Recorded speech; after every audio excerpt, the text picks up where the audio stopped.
In this tutorial, I'll show you how to make a double exposure effect in the style of the show True Detective. So to begin, let's start by creating a new composition, and we can set the background with this color that matches the show's intro, and let's bring the subject that we have to the timeline. First of all, let's remove the green screen background, search for key light in the effects panel, and apply it to this layer.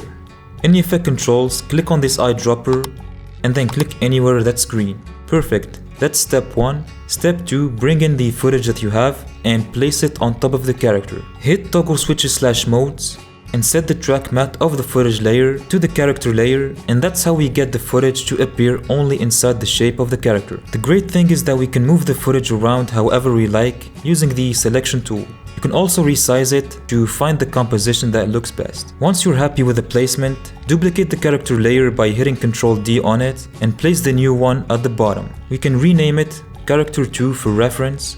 And for now, turn this layer back on and hide the footage layer. With it being selected, go to the Effect Controls panel, set the view to Screen Matte, expand the Screen Matte and increase the softness to 30 and increase the shrink to 3. After that, hide this layer and make the footage visible again. Go to the Effects panel and search for Displacement Map, add it to the footage and set the Displacement Map layer to the Character 2 layer.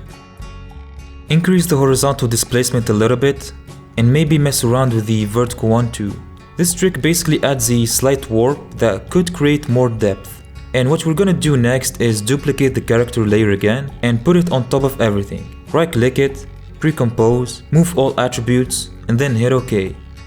Now double click on the nested sequence, select the layer and go to the effect controls. Expand Screen Matte and now increase the softness to 150. Decrease the shrink to -20.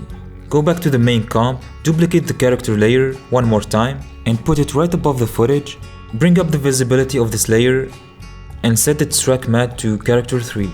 And now click on this icon right here to activate the Luma matte and then click this button to invert it. And that's how you get this effect. Now go back to the effects panel and add the tint effect to character 4 layer. Also add levels and increase the input black value to 60. You can also add some tint to the footage layer and maybe some levels as well, but change the input black value to something like 23. And yeah, that's how you make double exposure in After Effects. Sorta the same style as the intro of True Detective. Check out my store for some After Effects presets. Please like and subscribe if you found this video helpful, and feel free to watch this next tutorial.